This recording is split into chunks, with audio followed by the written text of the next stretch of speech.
సినీ అభిమానులు యావత్తు పుష్ప 2 కోసం ఆతృతంగా ఎదురు చూస్తున్నారు. పాన్ ఇండియా లెవెల్లో సినిమాను ప్రమోట్ చేస్తున్నారు. అల్లు అర్జున్ పలు రాష్ట్రాల్లో పర్యటిస్తూ పుష్పకు పబ్లిసిటీ చేస్తున్నారు. నేషనల్ మొత్తం కూడా పుష్ప మానియా కనిపిస్తుంది. మరి కొద్ది గంటల్లో సినిమా ప్రేక్షకుల ముందుకు రానుంది.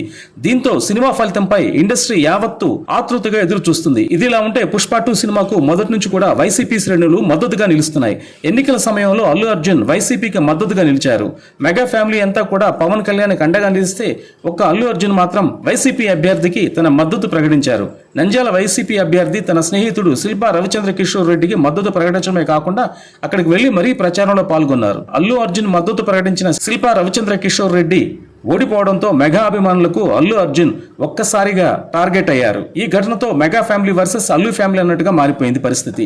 దీంతో అల్లు అర్జున్ నటించిన పుష్ప 2 సినిమాపై మెగా అభిమానులు నెగటివ్ టాక్ స్ప్రెడ్ చేస్తున్నారు. మెగా అభిమానులు పుష్ప 2 చూడవద్దంటూ సోషల్ మీడియాలో పోస్టులు పెడుతున్నారు. అయితే ఇదే సమయంలో పుష్ప 2 సినిమాకు వైసీపీ మద్దతుగా నిలుస్తుంది. తాజాగా సినిమా విడుదల సమయంలో వైసీపీ అభిమానులు భారీ ఎత్తున ఫ్లెక్సీలు ఏర్పాటు చేశారు.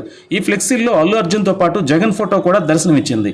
మా కోసం నువ్వు వచ్చావు, మీకోసం మేము వస్తాం అని, మీ అభిమానం కోసం దేనికైనా తగ్గేదేలే అంటూ ఏర్పాటు చేసిన ఫ్లెక్సీ ఇప్పుడు సినీ రాజకీయ వర్గాల్లో హాట్ టాపిక్ గా మారింది. అనంతపురం జిల్లా గుత్తిలో ఓ థియేటర్ వద్ద వైసీపీ అభిమానులు ఈ ఫ్లెక్సీని ఏర్పాటు చేశారు.